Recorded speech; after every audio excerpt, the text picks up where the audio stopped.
கடைக்காரர் மூளையையே மிஞ்சிய நம்ம ஊரு டீ கடைக்காரர். ஓலை கொட்டகையில் சும்மா குழு குழுன்னு கொட்டும் அற்புதம்.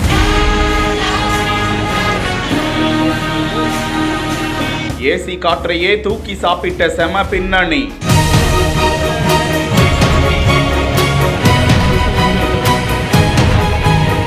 தகிக்கும் வெயில், கூரை கொட்டகைக்குள் தண்ணீர் தெளிக்கும் ஸ்ப்ரே மிஷினை அமைத்த பலகார கடை, குதூகலிக்கும் வாடிக்கையாளர்கள். அண்மை நாட்களாகவே தமிழகம் முழுவதும் பல பகுதிகளிலும் வெயில் சுட்டெரித்து வருகிறது. வெயிலின் தாக்கம் நாளுக்கு நாள் அதிகரித்து வரும் வேளையில் பொதுமக்கள் இளநீர், மோர், தர்பூசணி உள்ளிட்ட உணவுப் பொருட்களை தேடி தேடி சாப்பிட்டு உடல் சூட்டை தணித்து வருகின்றனர். திருப்பூரில் கடந்த சில நாட்களாக வெயில் 110 ஃபாரன்ஹீட்டை தாண்டி வரும் நிலையில் இதனால் மக்கள் அவதிக்குள்ளாக வருகின்றனர். வெயிலின் பிடியில் இருந்து தப்ப பொதுமக்கள் ஏராளமான வழிகளை கையாளும் நிலையில் தென்னம்பாளையத்தில் அமைந்துள்ள பேக்கரியில் தண்ணீரை ஸ்ப்ரே செய்யும் கருவியை பொருத்த அந்த தண்ணீர் உடையிலோ உடல்களிலோ ஒட்டி கொள்ளாது என்றும் மாறாக அது குளிர்ச்சி ஊட்டும் தன்மை உடையது, காற்று போன்றதுதான் என்றும் இதனால் வாடிக்கையாளர்கள் மகிழ்ச்சிகரமாக அந்த கடைக்கு வந்து உணவருந்தி செல்கிறார்கள்.